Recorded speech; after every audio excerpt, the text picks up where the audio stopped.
Ulrike Haage, thank you for coming to ikonoTV's headquarters. We are doing this little conversation because Art COP21 in Paris is a global festival for cultural activities around climate change. It is an attempt to raise the awareness of people towards climate change and sustainability. How do you see yourself as a musician and a composer in this context? I consider myself as someone who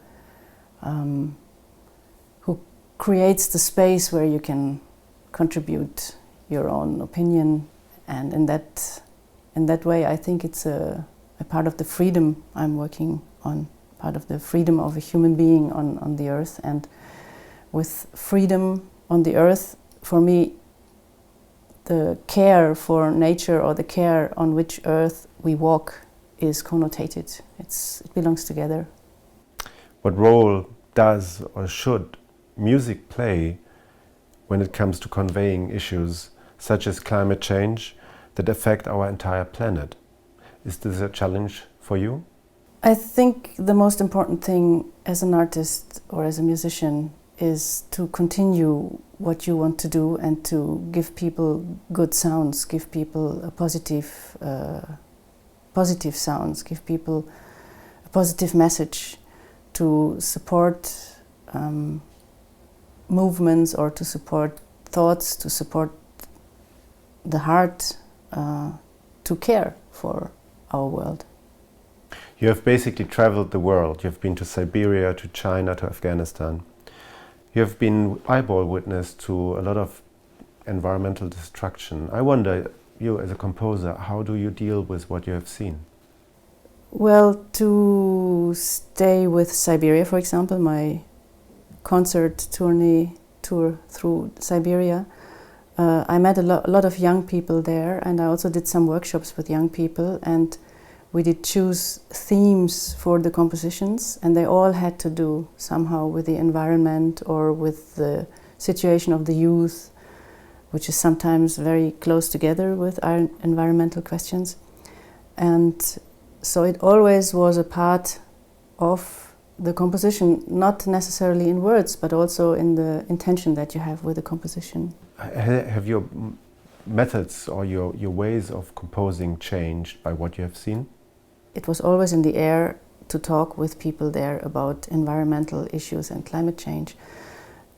During my last stay in Japan, I met the filmmaker Doris Dörrie, and we did understand each other very well, especially because we both are very alert regarding politics and economics and what's going on in a society or in the world today. And so Doris Dörrie commissioned me to write the music for her newest film, Grüße aus Fukushima. And this brought me very, very close to the catastrophe, and it brought me very close to the fact what nature can do in Japan and did over the years. Always, every year there's small catastrophes or nature catastrophes in Japan. They know how to live with it.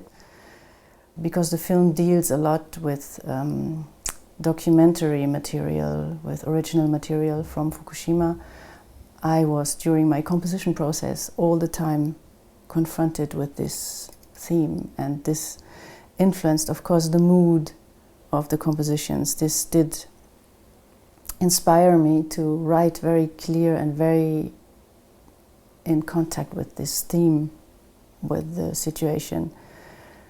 Do you think that it needs a more intense exchange between politics and art? Should artists speak to politicians more often, more intensely? I'm convinced that it is good when artists talk with politicians and when we put ourselves on the same table. I can see it in bigger senses with, for example, what Björk does with Iceland now, that she uses her name to engage for the nature park in the middle of Iceland. I myself am participating on these tables with politicians in the GEMA, which is the society that protects the copyrights of composers. And we have, in December, for example, a table where I even play a concert to get into the discussion and make politicians understand why it is important to protect the copyrights of artists and of musicians. I was very impressed with the first round table with the GEMA and politicians, what I was learning there, how engaged some politicians are, in fact, and we always separate that. I would not separate art and politics.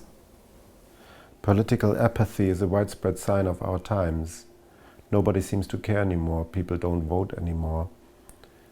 Do you see a new role of the musician or of the artist in general emerging from that?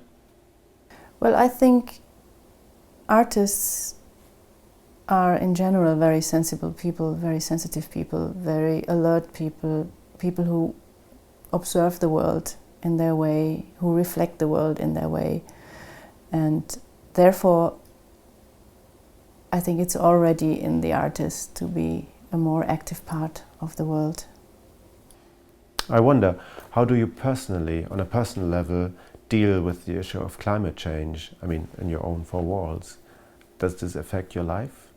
I myself live since years without a car because long time ago I spent 2 years in Los Angeles and it was getting so much on my nerve that it was so polluted there and the people were all driving cars. So I decided when I come back to Europe I don't want to have a car anymore, and I tried to find out what alternatives exist, and I think a lot of people are doing that, which leads to the fact that we have more car sharings and stuff like this. I did change a lot of other things also in my life, I have to say. I'm much more conscious what I use, how much waste I produce myself, for example. I also think art at home, art in the world, peace at home, peace in the world, communication at home, communication in the world. Caring for the world at home, the whole world can be taken care of.